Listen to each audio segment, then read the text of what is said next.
Hey, welcome. You know, we live in a world that is just constantly begging us to scroll, to watch, to consume. But what happens when we decide to push back a little? Today, we're going to talk about how to shift that balance from just consuming to actually creating, and how, in that process, we can unlock a really powerful part of ourselves. So get a load of this statistic from podcast host Kane. We're talking about, almost 7 hours a day? 7 hours a day just passively taking stuff in. He calls this a modern epidemic. And when you think about it, he's got a point. I mean, just imagine what you could build or write or paint in that time. That lost potential, that's the challenge we're going to tackle. And this really brings us to a choice we make every single day, most of the time without even thinking about it. Are we consuming or are we creating? It's really the difference between being a spectator in your own life and being an active participant. Now, the goal isn't to get rid of consumption completely. Of course not. It's just about consciously carving out a little more space for creation. You can see the difference right here, can't you? It's passive versus active. Kane, the guy we just heard from, he actually made this exact shift himself. After a stroke made it hard for him to play sports, he turned to things like journaling and podcasting, and what he found was that creative expression didn't just fill his time, it literally opened up a whole new world for him. Okay, I know what some of you are probably thinking right now, but I'm not an artist. That word, artist, it can feel so heavy, right? Like it belongs to this special club of people who were just born with some kind of magical talent. But what if we've been looking at it all wrong? Let's just break down that barrier, right here, right now. Seriously, let's just sit with that for a second. What's that word actually mean? Does it mean you have to be in a museum? Does it mean you have to sell a painting for millions of dollars? Or is it something way more fundamental, something that's accessible to every single one of us? I love this definition from art teacher Cristie Whittier. It's just so simple and beautiful. An artist is a creator, a person who likes to create and express. That's it. There's no mention of talent or training or being a genius. It's just about the act itself. So if you enjoy making things, congratulations, you're in the club. So how simple can the starting point be? Well, Cristie Whittier says her own creative journey started by just copying her cool older sister. That's it. She wasn't born with a paintbrush in her hand. She just saw someone she admired and modeled what they were doing. It's such a great reminder that creativity doesn't have to be some masterpiece you pull out of thin air. It often just starts with imitation and giving it a shot.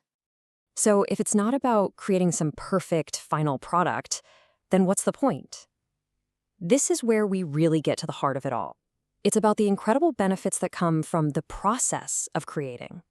We're going to look at the powerful, real-world effects Christie sees every single day in her art classes with senior citizens.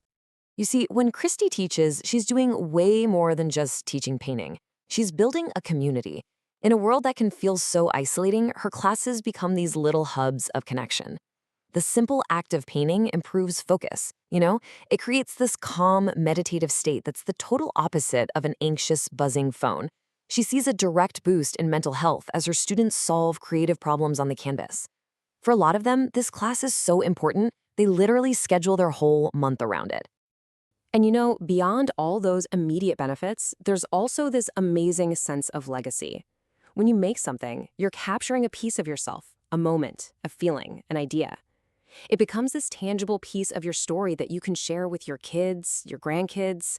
It's a way of saying, hey, I was here, and this is a little piece of me. Okay, so we know why it's good for us, but what's stopping us? Well, for most people, it's this one giant hurdle. The fear of not being good enough, that pressure to be perfect. You know that little voice in your head, that inner critic that says, don't even try, you're just gonna mess it up. Let's talk about how to get over that. This is Christie's system, and it is absolutely brilliant because it's so approachable. See, it's not about painting a masterpiece. It's about breaking an image down into simple shapes. Your head is an oval, your shoulders are a rectangle. Then you just start laying down some color and building it up layer by layer. This is how a 78-year-old who's never even touched a paintbrush before can create something they're really proud of in their very first class. And to get over that fear of perfection, you need a safe space. Christie creates this with one simple, super powerful rule: no negative self-talk and zero criticism of anyone else's work. This just completely removes the fear of judgment. It gives everyone the freedom to just try, knowing they're in a space that's all about encouragement. And here's the amazing, kind of paradoxical thing she sees all the time. The people who are the most hesitant, the ones who are perfectionists and are terrified of getting it wrong, once they finally let go and just start playing with the paint, they are often the ones who create the most brilliant, fascinating, and expressive art. It's just proof that our best work shows up when we tell that inner critic to take a hike. It really is all about shifting your focus from the final product to the process itself.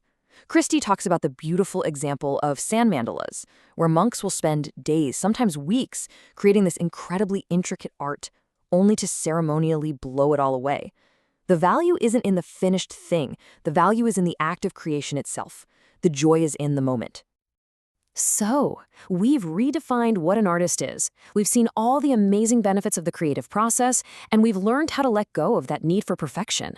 And now the conversation shifts. It goes from them to you. It's your turn to think about what all this could mean for your own life. And please remember, creativity is not just about paint and a canvas. Not at all.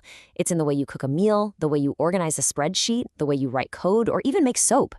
Christie points out that her husband is a mathematician, and he expresses his creativity through music and coding.